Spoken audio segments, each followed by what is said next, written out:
If you want to understand the typical EB-5 project structure, want to know what's the NCE and JCE in the EB-5 process, and want to understand the role of EB-5 regional center, this video is for you.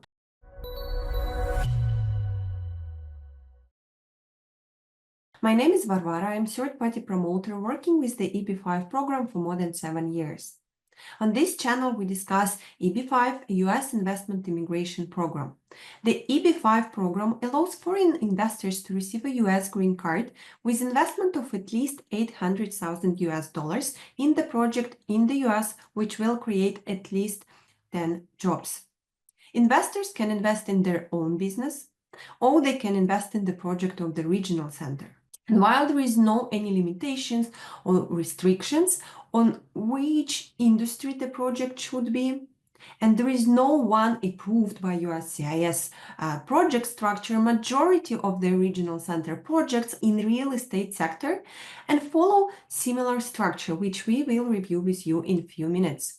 If you want to know the key parameters you need to consider when you're investing in the EB-5 project, we prepared a special checklist for you, which you can receive by commenting below checklist. What's the typical EB-5 project structure and what's the key components in it? The first, project owner. This is the company, developer or joint venture of few developers which own the project. For them, they're looking just in investment for their project for financing it. They can use different options. They can use their own funds. They can use bank loan. They can use investment funds, or they can use funds from individual investors. For them, as I mentioned, EB-5 is just one of the options to use in financing of their project. Second team is the regional center team.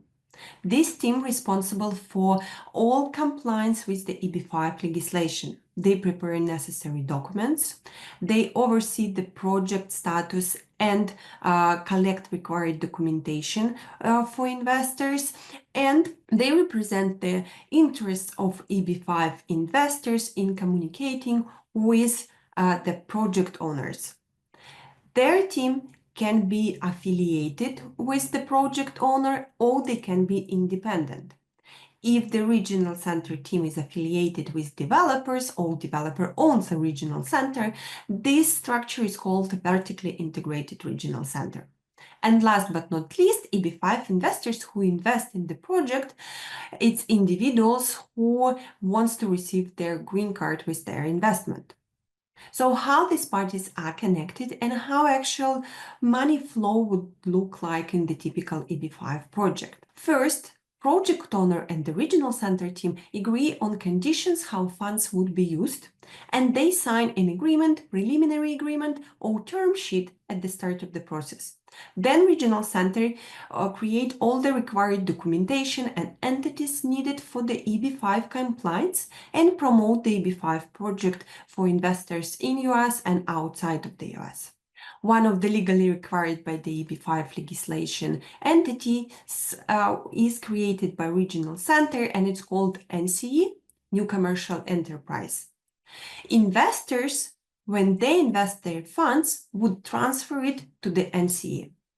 NCE is usually structured as the limited partnership or limited liability company. An investor transferring their funds in this company will become limited partners or shareholders in this company. Once accumulated funds of multiple investors in the NCE, then the second transaction happens between the NCE and JCE. And this second transaction can be in form of loan, preferred equity, or equity. To learn more about these options, don't forget to subscribe to our channel. We will review it in our next videos. So if you see a project advertised on the market as EB-5 loan project, that means that the second transaction between NCE and JCE is done in the loan form, and certain conditions would apply. So once funds are in the JCE, what happens next? Money spent on the project Developers doing their part, they doing the construction, development of the project, and regional center doing the checks on the project that everything goes as it was planned and collect necessary documentation for EB-5 investors to prove the creation of 10 jobs required by EB-5. During this time, JCE may pay some interest rate or may not pay some interest rates to the NCE. And at the same time, NCE may distribute part of it to the investors or they may not. The conditions which NCE have with JCE and with EB-5 investors, they would be different. In order to understand them, you have to check the offering materials which are provided for each EB-5 opportunity. When the time comes, according to the agreement between JCE and NCE, that JCE return funds to the NCE and NCE distributed back to the investors.